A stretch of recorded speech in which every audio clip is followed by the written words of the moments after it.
Who What's will up? stay? Hey, who will stay? Who will fall? Time for the answer. What's good, Don? How you doing, baby? I'm Ooh, doing good, ooh, man. ooh, Excited for ooh. a special night. Normally we're here on Mondays, but on Woo! a Sunday? On a Sunday! Sunday? Turn it up. On a Sunday. Turn it up. On a Sunday. Okay, Let's okay. go. Dude, I've been looking forward to this whole week, my guy. Let's get it. For Listen, real. mm, bro, got that. Oh, you got a single can of soup in the background this time. Oh, Interesting. there's three cans. Well, it's two cans back there and one on me. Ah, two in you. Okay, and then mine is hidden again, but you'll have to try to guess where it's at down the line. Okay, so with that being said, my brother, my boy, how you feeling tonight? Chat, how we feeling tonight? Y'all excited for this winner take all play in, bro? Oh my Dude, word. I'm so excited. Like last week, our game was like, yeah, this is the start of playoffs already. You win and get in, blah blah blah blah. No. This is the most close you could possibly be to a start to playoffs as you possibly can be without it being playoffs. This is As you the possibly play-in can be. to This the play-in. Woo! The I love play-in that, dude. to the play-in Wait, is now, the right is here. it? This team, whoever Yeah, wins, has to play again tomorrow. bro. Talk about the gauntlet, man. The Mm, gauntlet is gonna get run today, tomorrow, all week. It's league week, baby. yes, Dive in. sir. Ooh, make sure you pop some popcorn, get yourself a little bit of a drink. I got my white monster to power me through as we are representing the crew today. It's gonna be Give me insane, that bro. soup. Got you that soup? Oh, dude, give you that soup, bro. Mm, Love that. mm. Okay, we need a little bit of this, a little bit of that, a little bit of. I'm telling you right now, dude. I'm telling you right now. I have never heard of a play-in to a play-in. Never, Dude, never, never. And insane. frankly, insane, dude. The amount of drama that was played in before this too has me For honestly real. more. It's kind of more exciting to me than the playoffs itself to a degree because of the storyline behind it, man. Truly. I think that we should do this every year. Why not? Why not just do like old school LCS gauntlets to make it in the last to the play-ins? I'm totally LCQ, for bro. like, yeah, last chance qualifiers. Every team that doesn't make it has to play in the best of ones to make it in to the last slot. Be crazy. dude, dude, that's ultimate cinema. Who would not want to Truly. watch that? Who would not want to watch Truly. that? Okay, and then people are like, well, man, the regular season doesn't matter. It does. It sets the Mm-hmm. storyline. It's the base for us to build on top of. Mm. And these teams are looking to build a resume for playing things tomorrow.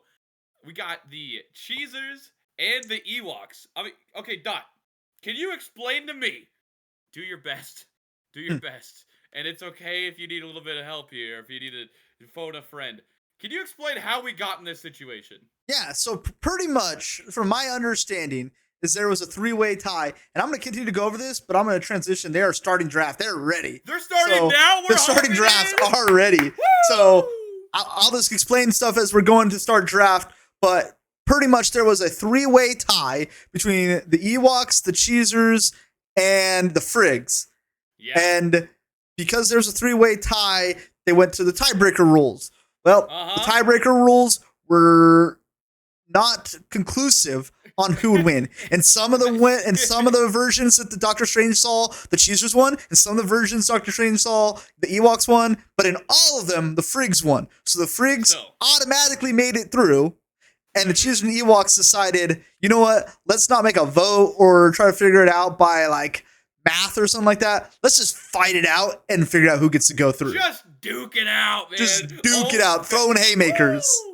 Brother, dude. It is Muhammad Ali of the Scuttle Draft League versus today's.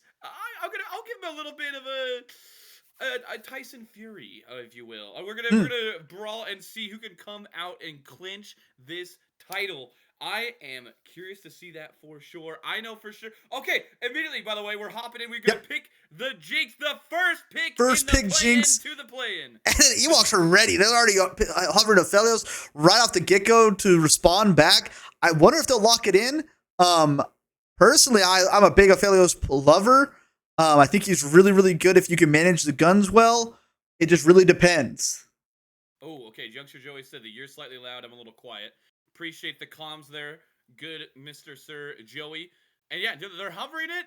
They're gonna lock They're locking it in. Let's go. Right there. Yeah. And did you hear what I said about the volume there? Yes, sir. Perfect. Okay. And now, with that being locked in, yeah, you like the Aphelios pick. It's honestly a bit less common than I would have expected here going into this draft, but they're gonna be following things up with something we've definitely seen a lot of, the Mundo. Locked in here for the Ewoks. They want to roam. They want that throne. And the way they're going to make that happen is cleaving themselves to victory. But not if the other team has something to say about it.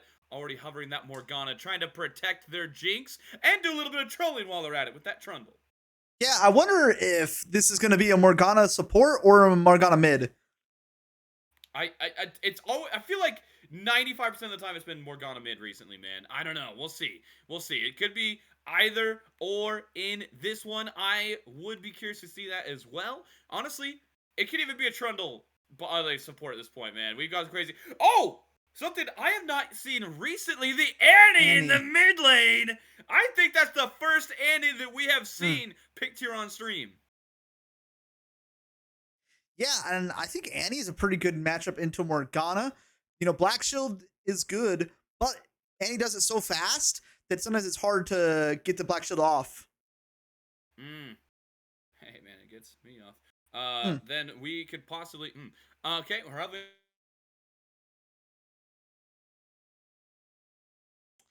All right, now we're getting to some bans. We got a Lulu ban. You could tell ahead of time.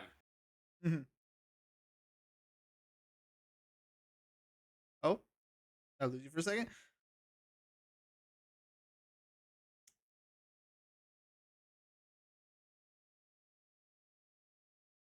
Maybe. Okay, so yeah, Lulu ban, and then also banning the top lane Ornn here, which is great. No, don't give him too much of a front line for that Aphelios.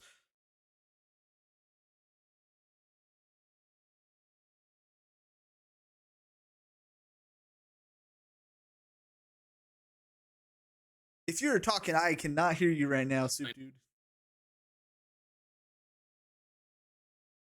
All right, we were back in. I was having some technical difficulties. There we go. Can you hear me all right? Okay. Perfect, yes. Perfect. Yeah. So yeah. A little bit of freezing on Discord, bro. My Discord cannot handle the tension that we're seeing from the screen here as the set gets locked in. How are you feeling right now about this comp thus far of the Ewoks? Yeah, I mean, they're building a really good front line for this Aphelios. It does scare me, though, that they are lacking in damage if this Aphelios dies. Yes, they got a lot of burst with this Annie and Aphelios, but I would like to see maybe another damage dealer. I mean, Set, yes, can do lots of damage too, but most likely he's going to be just frontlining, protecting this Aphelios. Ooh, Gangplank. And that's a Bear classic, Gangplank. Okay. Oh, the Bear classic.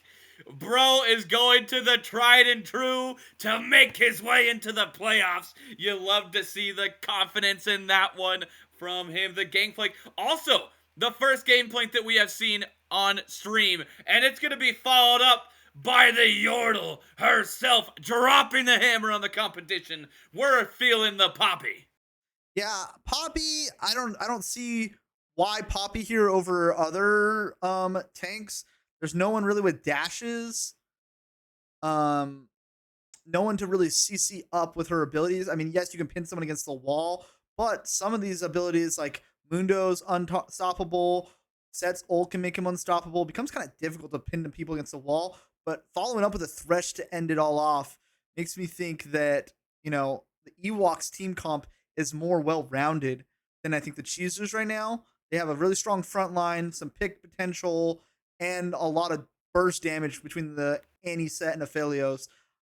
The Cheezers, though, I think have the potential to win lanes and kind of stomp that way, and then take that advantages and win through the advantages they create through laning.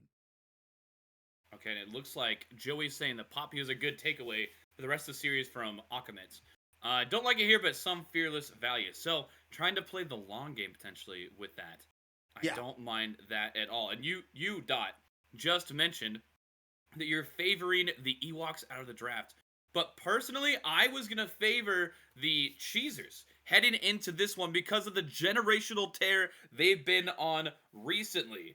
In fact, they went since week 5, they 2-0'd the battalion of the Beavers. They even 2-1'd the EWOKS, and they've only lost in a 2-1 fashion to the Penny Pinchers, right? And the EWOKS were able to 2-0 the Drizzlers to get into this one, but it wasn't really the 2-0 you'd think. It was honestly an FF situation coming out of the Drizz. Yeah. So, I don't know, like, I favored the CHEEZERS coming into this matchup, but you're right, that EWOK comp, man, it's going to be strong. So we're going to see possibly a favored team versus a favored composition and figure out who can play their way out of it.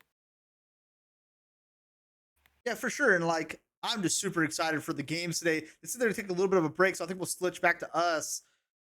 And then talk, ready to take a drink. I got you a perfect time. And I was like, as they're going to, Bear said he needs to do some coaching or something along those lines. They're preparing for this match, but I just want to talk about how excited I am for this best of 3. Bro, like the drama. Everyone loves good drama, man. Everyone enjoys a little bit of that tea. All right. I mean, Iroh knew what he was talking about when he cooked those leaves, bro. And I have been diving into the fact that there is so much of a juicy little tidbit of the players in the league right here. The discourse playing into this one, and then the leader said, "Screw it, play it, play it." Yeah, fight it out. Do it. I'm just glad we got this instead of a vote or a admin coming down with the decision of, well, this was the intentions of the rules, blah blah blah. Let them fight it out. Like I said, this is just the best outcome we could possibly get in a situation like this. And you get it. The best part is get it at the end. Be like, ball don't lie. Whoever wins, ball don't lie. Ball don't lie. We were always the better team. There was never a doubt in my mind. Y'all suck, dude. And we got the Chime hype video pop into this too. Come on, bro. Exactly. Come on. And I see Joey's in the chat already watching, taking some notes maybe for next week, because whoever wins here is probably gonna play. I'm pretty sure it's a guarantee they're playing against the Penny Pitchers. I think they get to choose, right? I don't know if it's a choice or a automatic. Okay. Either way, yeah. I mean, we could talk about it. I'm sure they could give us some input there. But you're right; they definitely could be previewing some early playoff matchups.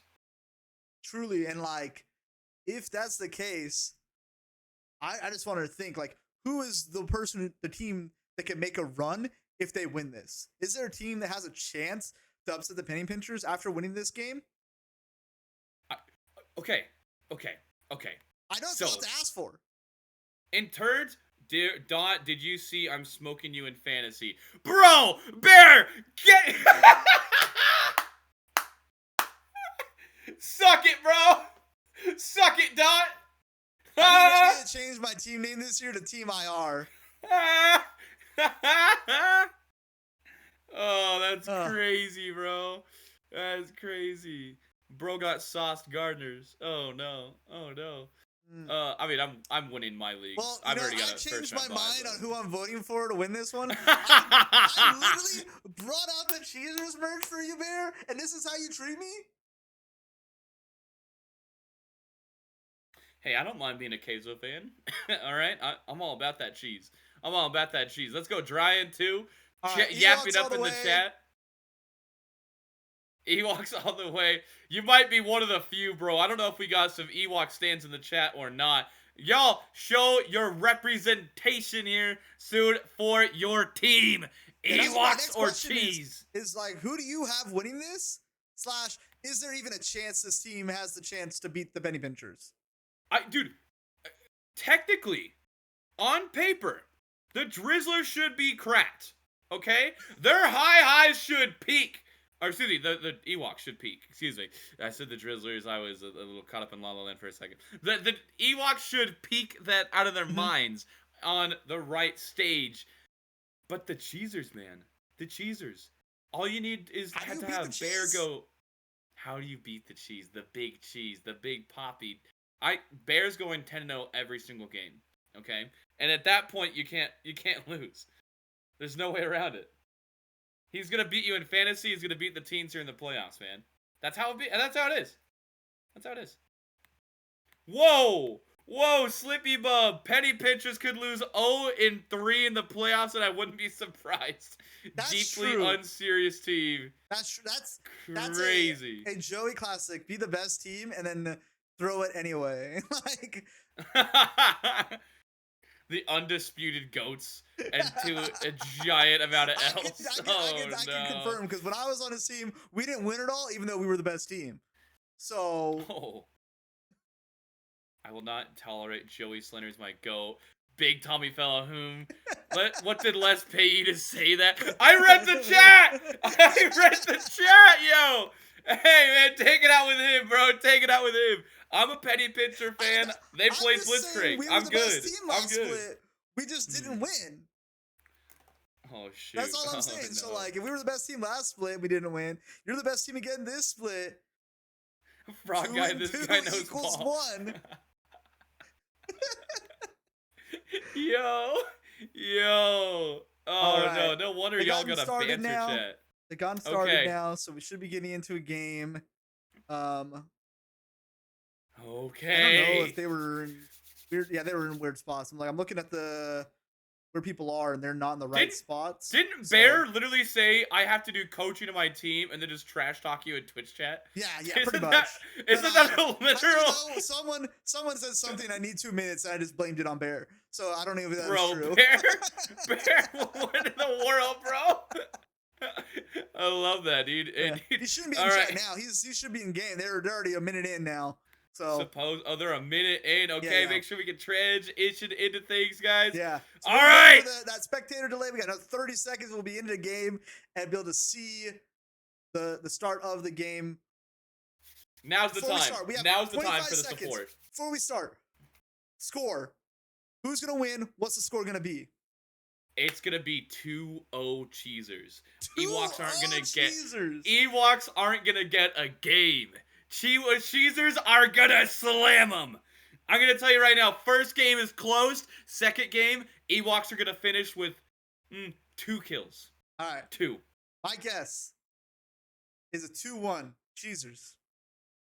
CHEEZERS lose this first game, and then reverse 2-0 them. Yo! Wait, that's the hypest timeline. That's the hypest timeline right there. All right, I love that. Dude. I don't know, man. I think the Cheezer are going to generational terror. I think they have their eyes set past the Ewoks in this one. They're just here to show a statement to the rest of the league that we're the playoff team, and you got here on a technicality, baby. But the Ewoks could prove both of us wrong here, as we got the play-in to the play-in in the Scuttle Crab Draft League. Everyone, the CHEEZERS and the Ewoks. The blue team versus the red. Who is coming out on top? Welcome to Summoner's Rift. All right, and so just like we, thought, we have the Gangplank top against the set. Trundle versus Mundo. Morgana versus Annie. Jinx versus Aphelios. And the Poppy versus the Thresh. But it looks like we're having some people in some different lanes to start off. Nope, no, it's just jungle playing around in mid lane. Okay, never mind. He's taunting. He's doing some sit-ups. Doing some bolts, doing some sit-ups, yeah. Getting ripped. Who boy's kind of peeking over the wall, being like, oh. He's trying to see if there's an opportunity. Q doesn't hit there. Oh, it does? It hits every time. Oh, and you still keeps, dude. He keeps crunching. He keeps crunching. He don't stop. I love it. I appreciate Bear not going in there on him and hitting him, because like that's just respect for top laners. Top laners are like, hey, we're just gonna sit here and do crunches. Mid laners are like throwing punches before it even starts. Like they're just fighting. But, dude, another Q lands here already. Ooh boy, 2 for 2? 2 for 2, baby. Oh, okay, and Annie, Annie hers gets a her little. Q too? Yeah, no way. She hit it. No way, Annie. The Annie Q connect. Crazy skill shot Annie's prowess. 1 for 1? Whoa. All right, we'll have to tune in, see how many Qs that Annie misses. I don't know. It could be quite a few here. Oh. Okay, back in. Oh. Okay. So that's the tell right there. Whether or not Gangplank can win the first 2 barrels is really, really important for his lane. That early lane really relies on him to hit the first barrel, and now he can really bully this set. Man, that's why he didn't need to go in on the Q. He didn't need to. All right. I can lay him up and knock him down myself. Okay. Another thing, just looking at these runes, Gangplank goes Comet. So he's really going to try to dominate this lane and put some pressure on this set. Kind of like I was saying earlier in the draft, I really think the CHEEZERS draft is meant to win lanes and be aggressive that way, and then, you know, try to feed that into some wins where the EWOKS are more, hey, I want to fight it out and team fight later game. Can we put bets on who we have the highest vision score? My money's on Green League. Well, I have Permavision, so I think I do. Oh. Right. I think Green League knows all, personally. I see your point. Hold on a second. We actually have a mid-lane mana discrepancy here. Hoo boy landing those Qs, but they've been a bit costly. I don't know if he's going to be able to maintain that mana discrepancy for much longer, because Annie, she's got that full bar she's cooking. But okay, vision score being upped by Akabit down in the bot lane. Love that. Love that. Okay. All right, try to contest the Almighty League. Woo! 3? 3 vision score? I mean, I think you can get 3 vision score at 3 minutes. Like, this is news for me as an ADC. Yeah, support's actually supposed to ward, is what we do. But you know, yeah. It's like what's that? So, yeah, you like start with it, but okay. Like the more you play, the more you learn. So, I don't know. I'm just a commentator. I don't know. But I will say, these teams are taking it relatively chill here, farming up a bunch in the bot, middle, and top. And honestly, things are relatively even across all lanes, across the jungle, across all things here, which really suits the CHEEZERS well. I honestly love their scaling to this one because of that Jinx, especially if they're able to get that ADC fed. Then I can tell you right now, I do not want to be in the receiving end of just a dog. As a Jinx here. Yeah, for me, the Jinx is really good in this team comp if she can get that first kill. That first kill in a team fight is going to be massive for this team. It's going to be very difficult, though, with both the set and the Mundo. So I think they're going to have to try to find opportunities to maybe flank, pressure, poke out someone early so that they actually have a chance to get the kills. But maybe that's just going to be on the side of this Gangplank to just, you know, do some major damage through the barrels into the backline and set up the Jinx to really carry these team fights. Sure. Okay.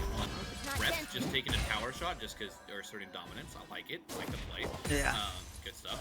Dryan, thought you were that you was the Baron League. Nah. Brother is in Dragon, but somehow Dryan is fighting to make Dragon the playoffs. SMH. Hey man. Dude, people are haters, bro. That's crazy. Yo, Slippy Bum in particular. Hold on. No, He's dude, the one who real. made the 0-3 comment too against the Petty Pitchers. Joey clapping back, playing against Frog Guys. Basically, Baron, let's be real. Ghost Drive's trying to like throw in some early MVP votes on his boy. I'm pretty sure. We'll see. Okay. Yeah.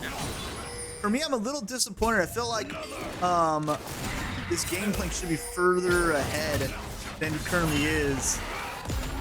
Given the early barrel damage, giving the champions, I feel like, you know, it should have been a little bit more of a lead. It hasn't been able to really, you know, fully get what he should have gotten off of that early game. But we'll see. right now on Twitch right here. Oh my word.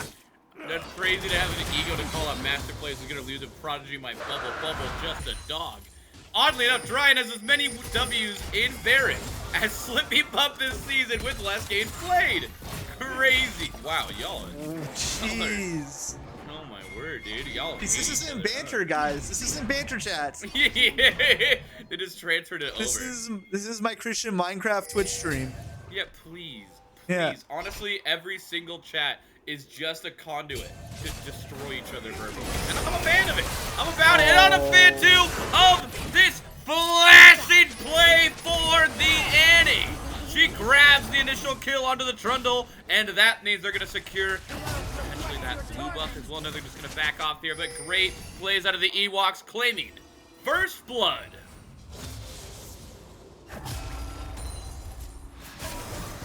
I came in late to that one. I was reading Twitch chat because things are heating up here. Yeah, they kind of set up a trap there, it looked like, for this Trundle, as both the Annie and the Mundo were just sitting in the bush waiting for their opportunity to pounce as he came back for his blue buff. One of those, you know, really good situations of how to use your Annie. You know, you get level 6, you push off your lane, and then try to find an opportunity to affect the map when you have that guaranteed CC. Okay, and they're going to transition that really good here. Great early advantage for this blue team, and it looks uncontested. The CHEEZERS might just be able to claim all 3 of those. And the EWOKS, they got a great kill. But honestly, I love the fully drug choice in this one. Being able to claim objectives is so pertinent in this game. What I'm really enjoying out of the EWOKS, though, is definitely, look at that bottom Aphelios damage, or excuse me, creep farming in that bot lane. It's almost 20 CS up on this Jinx. Really, yeah, and that's what I was about to say. You know, you were talking about earlier in the game, you wanted to play around this Jinx, and they decided we want the grubs over our Jinx. The EWOKS decided we'll take that, you can have it, but we're gonna get our failures ahead. So we can see kind of where the teams have put their priority right now. I understand. I've been there. I've been the Jinx more times than not, being said, hey, sorry, there's an objective, we gotta leave you alone, and you just gotta back up and try to farm as much as you can. It makes sense here. Hold on a second. NX Angel, oh, boy, had a clutch shield on there. That slow could have been devastating for his game. Tibbers could have been making an appearance, but instead, now we're just going to be going back to farming in the mid lane. Alright, not too bad there. Blue Boy getting stunned up. Another Q hit from Annie. But is Green Leak? No! I saw the angle. I thought it was going to be pinned against the wall there into Blue Boy's stun, but just maybe just slightly out of range, not willing to waste the flash or the heal to get into range. Oh my word. Both these teams are playing very safe. Yeah, I was going to say, it almost looks like they know that playoffs are on the line here. Crazy. Insane. The fact that we have only had 1 kill in 10 minutes? Yeah. That is like unheard of. Unheard of. Just started.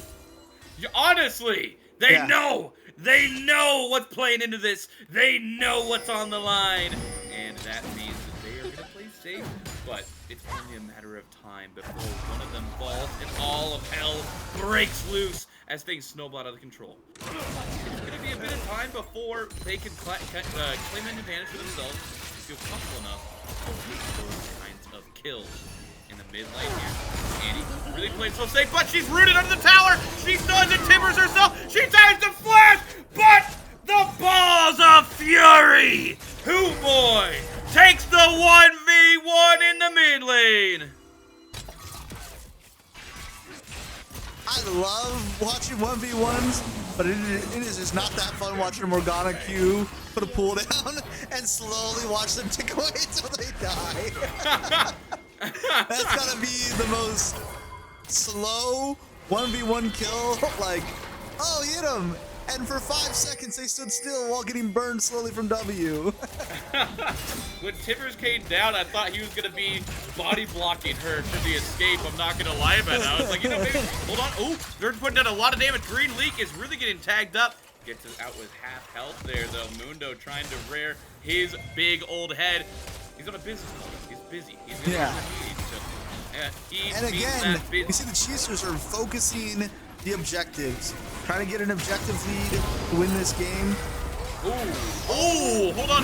Great move there onto the Mundo. The Trundle following things up there too. Green Link is able to secure the kill for his jungler. Now, also rooting here onto the Annie as well. Rep needs to represent themselves in a better way to get themselves out of there. That's going to be a kill and a drag for nothing. And now, the CHEEZERS now have 2 drags and a 1k gold lead in this. But immediately the Thresh gets a hook onto the Green Leak. They're trying to follow things up here, but Delius is not able to do too much here. He's going to get replied. The flash out of the situation, but it's not going to mean anything. The 2v2! Double kill! And a Filio! Oh no, Who Boy claiming it on the Annie. My goodness gracious. All across the map, the CHEEZERS be cheesing. And they have dominated early in this game.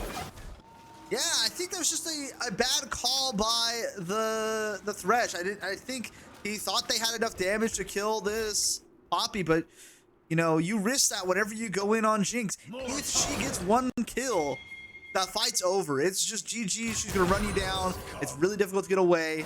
Right now, you know, Jinx is just a little bit stronger than Aphelios, but and especially since Aphelios already used his ult before that, and I think that Jinx had almost all of her summoners still. Oh, what a flash in the top lane there. Bear trying desperately to get out of there, and then, oh no! Akabit can't hit the flay!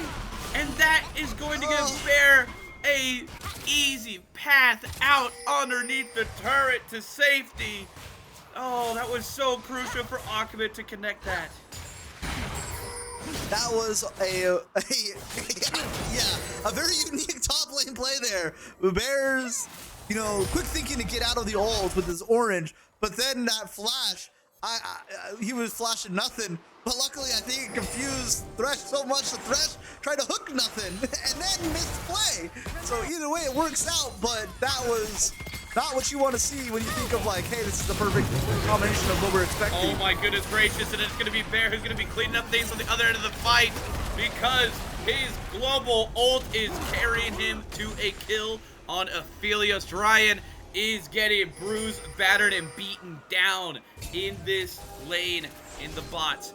Oh, man. Man, I love it. I love when you're able to make a play in the top lane to get yourself to safety and then translate that into kills across the map. That's how you make your team win games.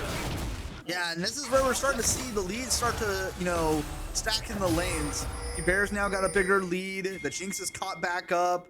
This Morgana is just shoving lane over and over and over again.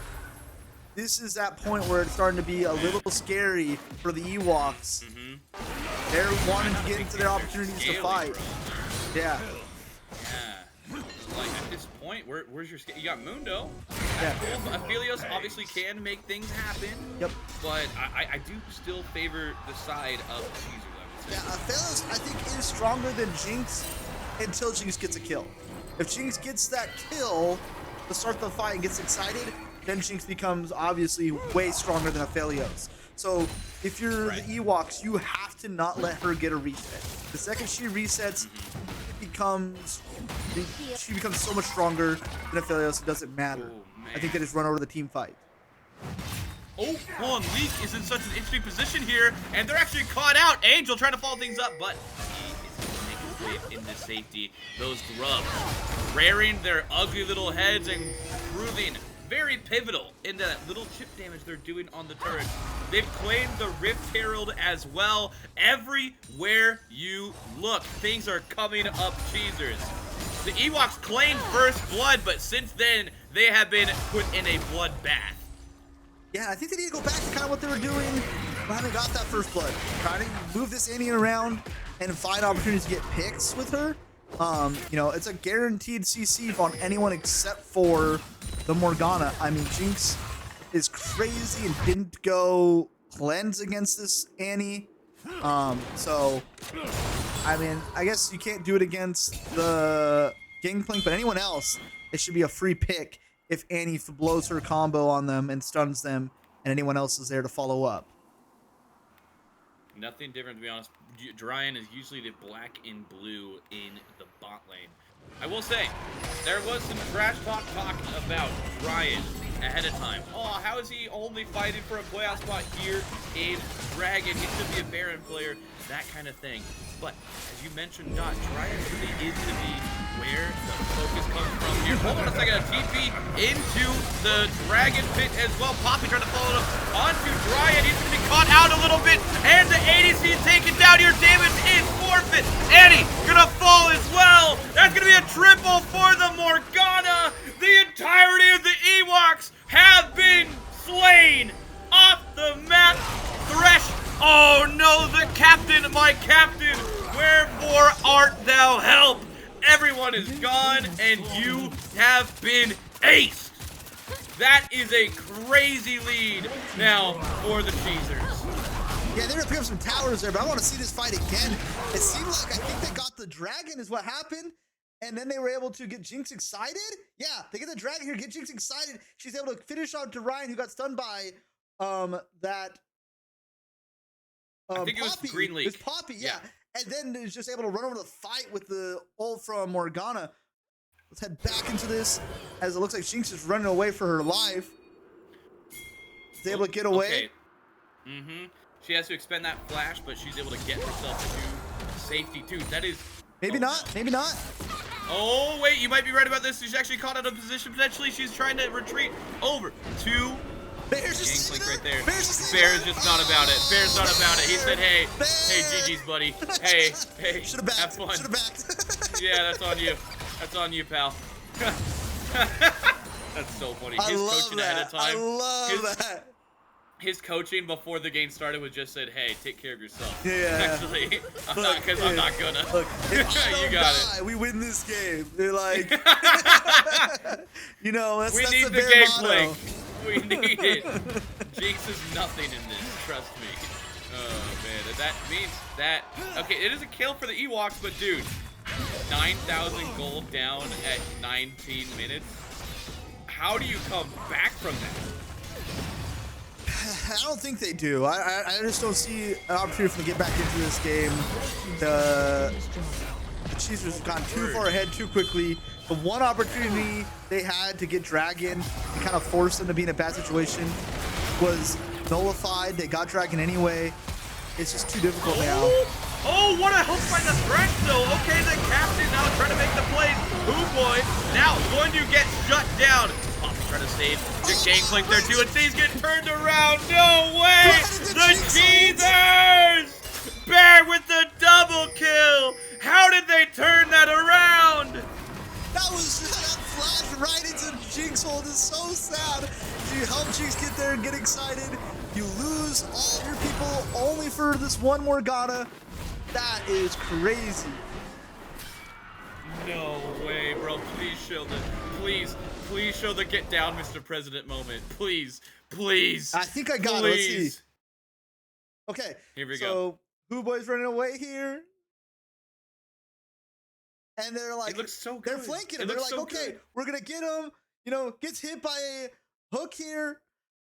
And like, almost survives and gets into the bush. But they throw away the damage. Aww. They get flashed. And he dies to the Gangplank ult. Nothing goes well there for them. As they get back, we're starting to Otacon here. Oh my goodness, the Otacon being started, like you said, and okay, so it says the EWOKS fan, they're not feeling good. Okay, I mean, frankly, if you're the CHEEZERS, you could almost certainly take this. Well, you have it's ruined my 2-1 with them losing the first game bit, but you might be right with your 2-0. At this point, they're looking dominant, man. They are crushing the enemy team, but Otacon can turn things around. those resistances are shredded, and you can be too if you're not careful of cheezers. Yeah, but I'm looking here at this Hold on a second. Kind of put himself in a bad spot. Doesn't have good weapons. And then, oh no, the path floppy flash there too, setting up the King of Spades to be dethroned if things can happen properly for the Cheezers. And Angel narrowly dodging that Morgana Q. That would have definitely been his life on the line there. Green Leak looking for another engage, but they're going to back things off. Ooh boy, able to block us off to the left. Whoa, the other end of things. Rex gets a crucial kill, but gets decimated. It's a triple kill. Whoa! It could be the Penta. Is Bear gonna have? Is he gonna get the Penta for the play-in? The Bear Penta could be on the line. His team desperately trying to get it for him. Green Leak. No, but the Mundo gonna dodge himself away. Yo, it could have been for. Wait, he's trying for it. He's going for it. And it's a Penta kill! Penta kill for Bear! Penta kill to win game true combo? Oh my goodness! The Gank finds 5! And he's able to steamroll the other team. What a play! Oh my goodness! Start up Dragon here, get Dragon Soul, probably transition us into Otacon as gameplay comes back. And that's gonna be the soul. Oh my goodness! You're just getting stomped. You're getting stomped. I mean, Poppy's gonna possibly fall here. King of Spades falls here, but yeah, like you said, they're getting stomped, flashing themselves to safety. Oh, Who Boy has his eyes set on the ref. The target might fall here. Wait! Oh, Jinx! Jinx gets the kill instead, and it's gonna be another double for Bear. He cannot be stopped. He cannot. It's gonna be a kill for the Morgana. 24-6 in the most disjointed fight you've ever seen in your life. And just as we were talking about how this game was really slow, it just starts to blow up, and everyone's just throwing haymakers at each other and dying, flashing into the middle, no matter what. Don't even worry about their own lives. And it leads to this outbursting kill from the Cheezers. I thought Jinx was about to get a pentakill right there. Holy mother of what? How in the world do you get pentakilled and then run it down immediately after and say this is our time? Yeah, see, like, it just goes in the middle of everyone there. Said gets some really good damage off on the Leak, but isn't able to do much else after that. And Jinx is free hitting from the side over here. Boy gets Reapered low, is able to get him low enough that Jinx only takes one bullet, gets excited again, and then a massive barrel here from Bear to finish off the team, and then they just have to deal with the Mundo, who's just walking around hitting them, doing no damage. Can we talk about the fact that Bear got a pentakill? A Gangplank pentakill in 2025 for the play-in to the play-in? But the game that matters the most. No way, dude. What is that? That's insane. And yeah, they're just going to wait for Baron right here. It's going to be up. And yeah, I mean, 25 minutes. This is going to probably cement your doom if you're the EWOKS. I don't know how you come back in this at all. The storyline has got to be Jack Sparrow himself. Brothers and St. Jinx gets a killing for here, sure. They're just farming the kills at this point. This game is a forgotten conclusion. Things are snowballing out of control. Bro, sitting on a did ward. anyone have Bear getting a penta as on their bingo card? That was on my bingo card, actually, yeah. Oh, it was? Okay. Yeah. Did you hear me? I said Bear's going 10-0 the whole time. He only got one death. Yeah, I'm one off. You're wrong. I'm one off. I'm telling you right now. Oh my word. That Morgana Q just decimated that tiny child of Annie here, man. Things are looking dire for the EWOKS. Bro, the hope of the rebellion. They're trying to make a stand here. No, there's no stand. There's no King of Spades put in the grave. And things are just not okay. Not okay. Oh, man. Akabit, too. Isn't engaged. And that's all you need at this point if you are the Cheezers. As you put down a pentakill and make the biggest statement of the season here, taking down the Ewoks in Game 1. Wow, what a Game 1. Started off really slow, but they were able to explode into a massive gold lead by the CHEEZERS. And once they got that little bit of a gold lead, it just continued to snowball into what was a very easy victory for them. What? That... I can't. I'm too giddy right now. I can't. This is insane. This is insane. Are you not entertained, chat? Are you not entertained? Holy mother of wow, dude. Oh, here. Let me just. I gotta let it. Let yourself roar, brother. Wrong team. I know. Hey. He's letting out his inner lion in this one, okay? He's letting himself roar. Man, this team was supposed to be out of the playoffs almost guaranteed, by the way, at the start of the season. And then they went on a tear and just got a pentakill. If you're able to do that in a play-in, in the, like you said, the most important game that you played up to date, how can you count them out in clutch situations? I can't. Yeah. I can't. Woo! Who warmed the CHEEZERS up? CLG. Yeah, it was T1 actually. Yeah. T1 and CLG together. Double Lift and Faker were on the same team. Whew, I need a breather after that. I'm taking a little drink of water, man. We got to come down from that high. Yeah, you can thank me for 21 in position. Queso, that too. Yeah. What were you saying? That was just quite an exciting end to the game. Like we said, we started off really slow, but blew up once they were able to get going. Did you? I was not ready for it to be that much of an explosion. You know, no. And then for there to be a pentakill in the most dire game, for there to be a pentakill. From a gangplank. A gangplank. That's the first gangplank we've seen on stream. We are 1 for 1 for gangplanks on streams and pentakills. True. 1 for 1. True. Every single game we've streamed, there's been a gangplank pentakill. The gangplank's been in. When gangplank's been in. Yeah. Oh my goodness. I'm just sad we can't see it again. I'm so sad. I mean, hey man. Hey, we can. At the end of you got your amazing stream knowledge going on there. We're playing stuff of replays at the very end. So I believe in you. Or you can always watch it back. And you guys, by the way, if you're watching right now, make sure you follow the stream. Make sure you tune in so you can get more gangplank pentakill. Every follower of the stream is another gangplank pentakill that's going to be happening for you guys. Make sure you make it happen. Okay. If you're the EWOKS, there, take a deep breath here.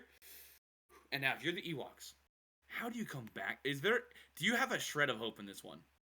Anything? I don't know, man. I don't know what you do here. I don't know how you're able to make this work in the situation that you're in, but you got to figure out how to bring it closer. At least they started off kind of strong. I think at one point they almost had a 1,000 gold lead.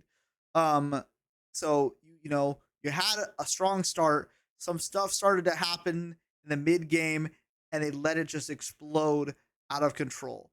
I really liked that they were trying to feed their Aphelios early by sacking some of the objectives on the other side of the map.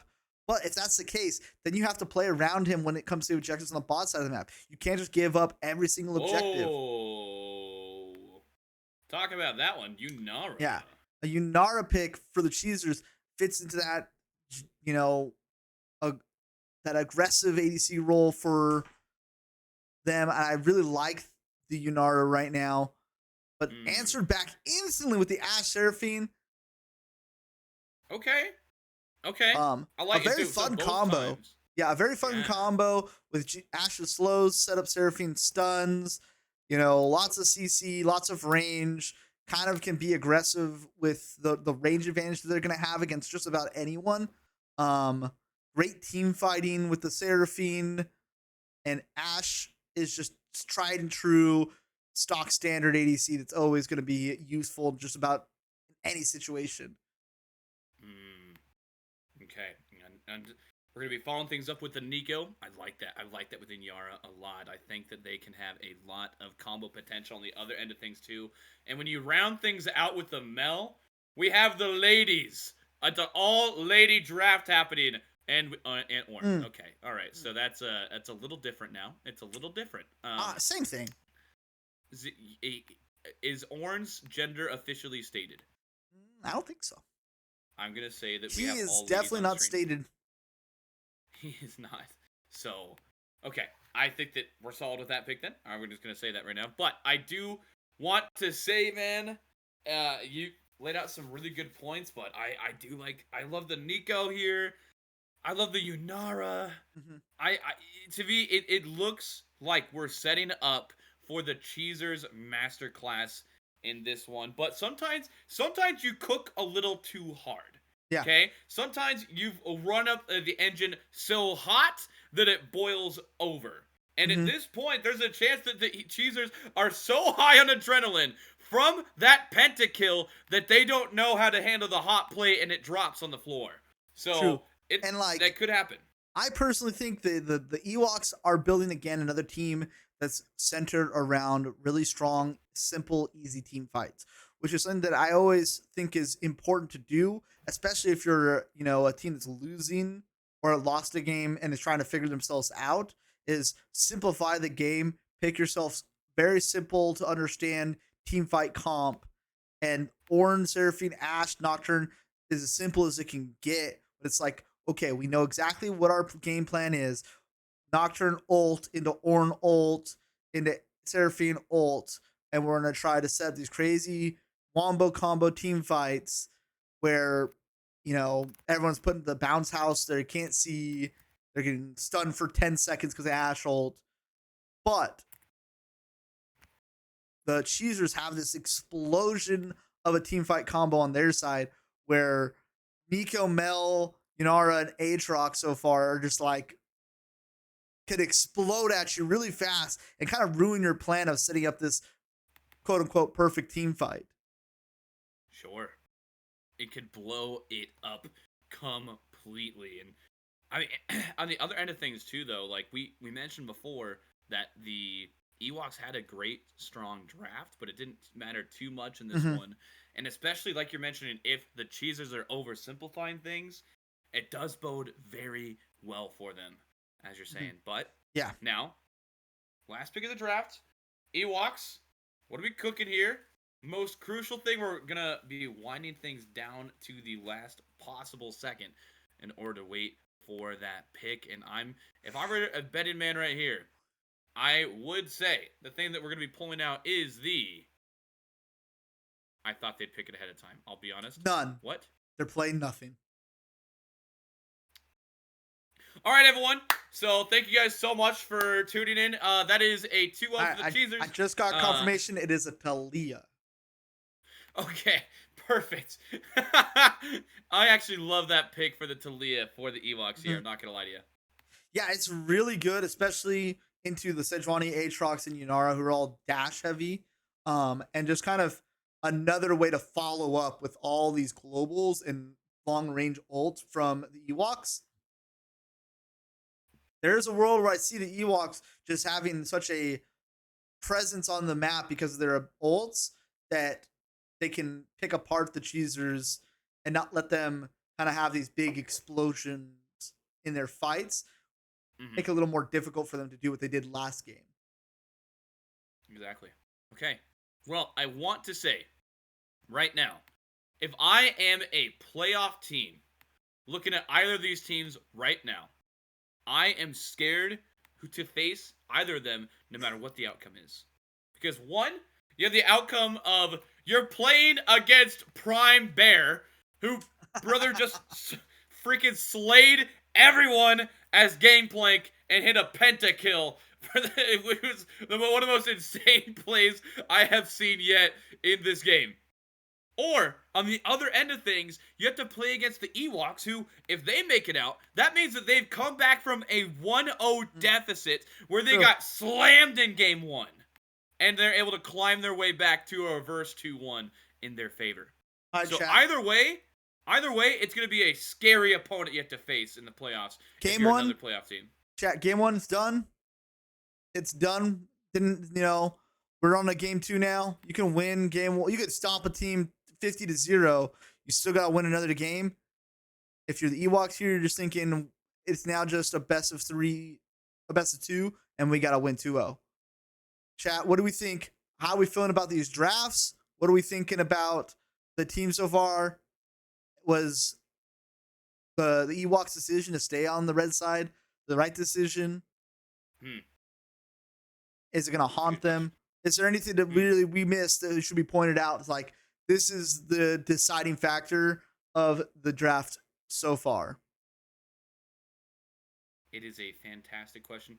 Don, I'm going to ask you right now if I could possibly make this. I'm going to be honest, I saw the other people in the Discord chat of the Scuttle League, and I tried to join it, and it won't let me join it. And I wait.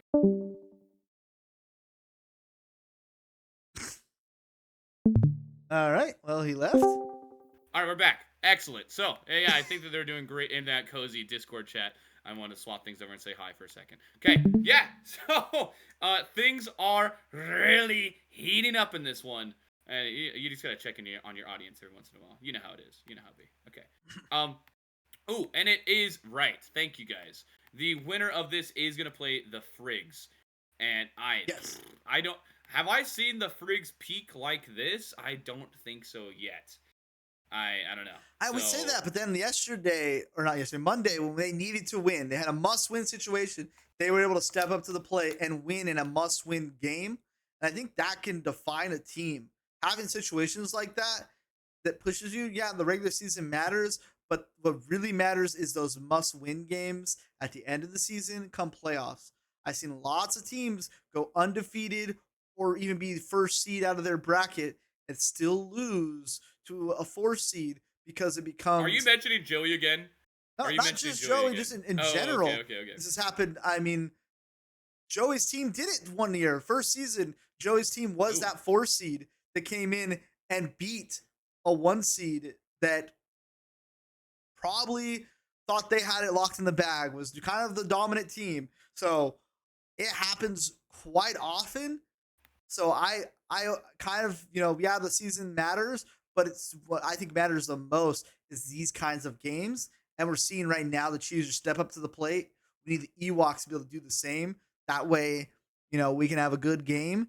And heck, if the EWOKS go and win 2-0, reverse sweep, I might be more scared of them than I was the CHEEZERS. Exactly, man. It's going to take a lot of mental fortitude to make it happen, but it is indeed possible. I will knock both teams right now. Neither of them picked Blitzcrank, so I am sad. True. They should know that this is playoff ball, and you need the best to win, but it's okay. Speaking of which, I am so glad that my Seahawks did not win to the Phillip Rivers led Colts here. It was you guys almost lost to a 45-year-old grandpa today. Okay, but did we? Only because they didn't call pass interference on the last play. It literally was not. Okay, all right. The ball don't lie. Okay, so I'm telling you right now, ball don't lie. We won. Phillip Rivers is just goated. Okay, we basically, we're 11-1, and Rivers is just insane. Okay, it doesn't matter. Moving on. How are the Bucks doing? How are the Bucks doing? Okay, well. Yeah, just want to curious about that one, buddy. I mean, we're still number one. We're still on top of our division now because the Saints beat the Panthers today. The Saints beat the Panthers? Yeah. Bro, what is happening? The NFL's on drugs this year. Yeah, that's just an NFC South thing, man. I don't think it's been a long time since a team has swept the NFC South. Every single year, whoever's first place always barely goes even against the other teams in our division, and it just doesn't matter. Even when the Saints were on their tear, they were still dropping games to us or the Panthers when they shouldn't have. It's just the way the division works. That's cool, man. I mean, all we have is just the best division in football, but that's cool, man. NFC South. That's